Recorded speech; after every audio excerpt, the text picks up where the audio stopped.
नमस्कार, आप देख रहे हैं गंगाजल न्यूज और मैं हूं आभा सोनी। गुलाबी ठंडक की दस्तक के बीच जयपुर में राजनीति का पारा गरमाया हुआ है। गहलोत मंत्रिमंडल में फेरबदल के बीच कौन मंत्री बनेगा और किसका पत्ता कटेगा की खबरों से राजस्थान की राजधानी में कयासों का लंबा दौर चल रहा है।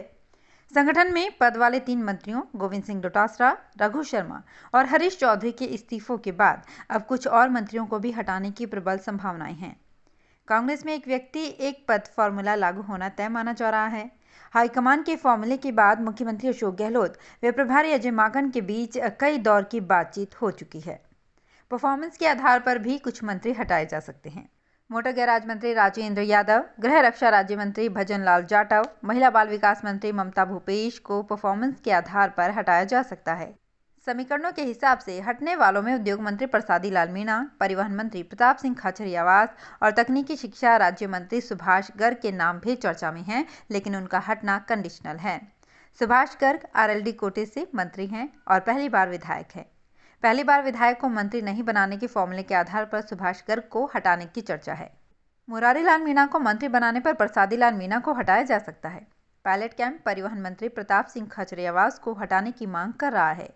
पायलट के ज़्यादा जोर देने और हाईकमान के मानने पर खाचरियावास हट भी सकते हैं। अब ये तय लग रहा है कि कांग्रेस हाईकमान ने जो फॉर्मूला दिया है उस पर अमल होने के बाद गहलोत मंत्रिमंडल आधा बदल जाएगा। फेरबदल 2023 के चुनावी फायदे को ध्यान में रखकर ही किया जाएगा, ये तय है। रविवार को होने वाले मंत्रिमंडल विस्तार में 10 से 12 नए मंत्री शपथ ले सकते हैं। मंत्री बनने के लिए दावेदारों की लंबी कतार है। 12 पदों के लिए 4 गुना नेता मैदान में हैं। हटने वाले मंत्रियों की जगह उन्हीं की जाति के नेताओं को मंत्री बनाने की ज्यादा संभावना है। नगरपालिका ने आज सुबह सुबह अतिक्रमण हटाने की कार्यवाही को अंजाम दिया। ये जमीन सरकारी अस्पताल के लिए आवंटित थी, जिसमें कुछ जगह पर एक जने ने कब्जा कर रखा था। सरकारी अस्पताल के लिए आवंटित जमीन से शनिवार सुबह नगरपालिका ने अतिक्रमण हटा दिया। अब इस जमीन पर अतिक्रमण नहीं रहा है।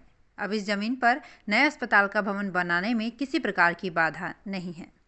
गत माह राज्य सरकार ने फलौदी में नए सरकारी अस्पताल के लिए 10 बीघा भूमि का निःशुल्क आवंटन किया था।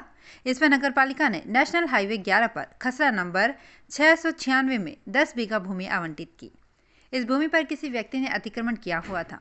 ईओ अनिल कुमार बिश्नोई ने बताया कि पालिका ने अतिक्रमी को स्वयं के स्तर पर अतिक्रमण हटाने के लिए नोटिस दिया था, लेकिन अतिक्रमी ने अतिक्रमण नहीं हटाया। आज सुबह नगरपालिका के अतिक्रमण दस्ते ने पुलिस प्रशासन के सहयोग से अतिक्रमण को हटा दिया। अतिक्रमी ने सरकारी जमीन पर आवासीय ढाणी बना रखी थी। पालिका कर्मचारियों ने ढाणी से आवश्यक सामान हटाया और उसके बाद जेसीबी से कच्चे पक्के अतिक्रमण को ध्वस्त कर दिया। ईओ अनिल कुमार बिश्नोई के नेतृत्व में अतिक्रमण दस्ता प्रभारी प्रेम गुचिया व अन्य कर्मचारियों ने अतिक्रमण हटाने की कार्यवाही को शांतिपूर्वक तरीके से अंजाम दिया।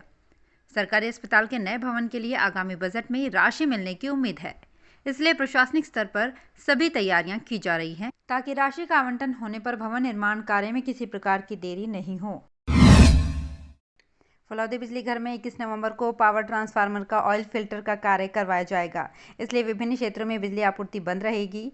जेएन धर्मेंद्र सिंह ने बताया कि रायका बाग, कचहरी, पंचायत समिति, पत्थर रोड, कबूतरों का चौक, जवाहर प्याऊ, मलार रोड, लक्ष्मीपुरा व आसपास के क्षेत्र में सुबह 10 से 12:30 बजे तक तथा आदर्श नगर, नागौर रोड, कृषि मंडी, छंगाणी नगर, बापू नगर और आसपास के क्षेत्र में दोपहर 12:30 बजे से 3 बजे तक बिजली आपूर्ति नहीं होगी।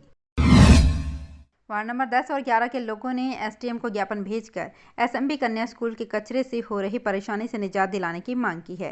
ज्ञापन में कहा गया है कि स्कूल वाले सफाई कर कचरा बाहर सड़क पर फेंक देते हैं, जिससे नालियां अवरुद्ध हो जाती है और सड़क पर गंदगी फैल जाती है। स्कूल के पास ही सत्यनारायण भगवान का मंदिर है। कचरे के कारण श्रद्धालुओं को भी दिक्कत होती है। पल पल बदलते मौसम के कारण आज दिन भर अजीब सी स्थिति बनी रही। बादलों के कारण मौसम का रुख भांपने में दिक्कत हुई। मौसम विभाग के अनुसार आज अधिकतम तापमान 30.4 डिग्री सेल्सियस और न्यूनतम 16 डिग्री सेल्सियस रहा। दिन भर आज मौसम पल पल बदलता रहा। कभी हवा चलने लगती तो कभी उमस का एहसास होता। कुछ दिनों से लोगों ने गर्म और ऊनी वस्त्र निकाल लिए हैं ताकि मौसम की चपेट में आने से बचा जा सके। रात के समय लोग अलाव तापते भी नजर आने लगे हैं।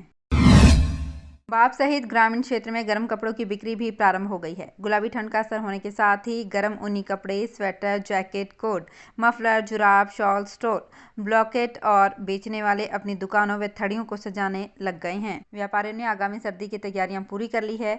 आगामी दिनों में ठंड का असर बढ़ेगा। जैसे जैसे तापमान में गिरावट आएगी, सर्दी के तेवर तेज हो जाएंगे। हिंगलाज कलेक्शन बाप के मालिक रविकांत खत्री ने बताया कि गर्म कपड़ों की बिक्री प्रारंभ हो गई है। सैकड़ों की संख्या में बाहरी मजदूर सोलर कंपनियों में कार्य कर रहे हैं। ऐसे में सर्दी बढ़ने के साथ ही रात्रि के समय ओढ़ने के लिए काम आने वाले गर्म ब्लैंकेट की बिक्री जोरों पर है। गंगाजल न्यूज़ के साथ बने रहने के लिए धन्यवाद। और हाँ, अगर अभी तक आपने गंगाजल न्यूज़ को सब्सक्राइब नहीं किया है तो सब्सक्राइब कर लें ताकि हर नई अपडेट हम आप तक पहुँचा सकें।